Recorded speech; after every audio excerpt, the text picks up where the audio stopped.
Marvel fans just got another glimpse of Avengers Endgame thanks to a teaser that aired with the, big game. While it wasn't very long, this teaser offers a better look at how the Avengers are coping with their defeat in Infinity War. Here's every detail we were able to glean from the new teaser.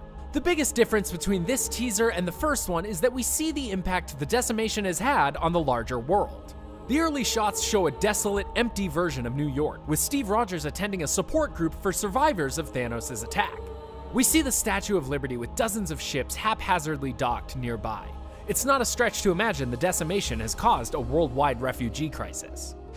Some people move on, but not us.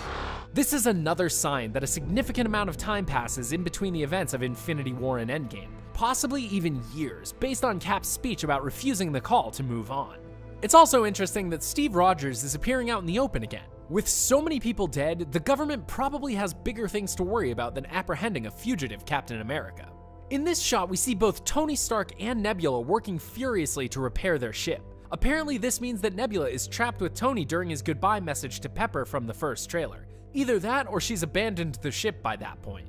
Here's our first look at Rocket Raccoon, who's conspicuously absent in the original trailer, investigating some kind of seaside shack. Here's a shot of Ant-Man and War Machine together, showing that they've patched things up since the Civil War days.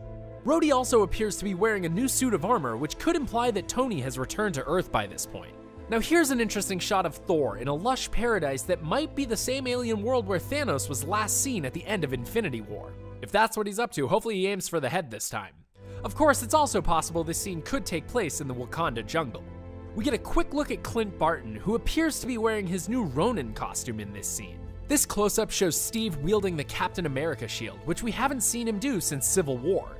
We can see that this shield has the old-school straps rather than the magnetic harness introduced in Age of Ultron, suggesting that he's going back to an older model. The way his hand shakes as he tightens the straps seems to suggest that Cap could be running on empty at this point. That's everything we were able to find in this short teaser. Let us know in the comments if we missed anything. And for more on Avengers Endgame, you can check out our breakdown of the first trailer, as well as our explainer on the significance of Hawkeye's new costume.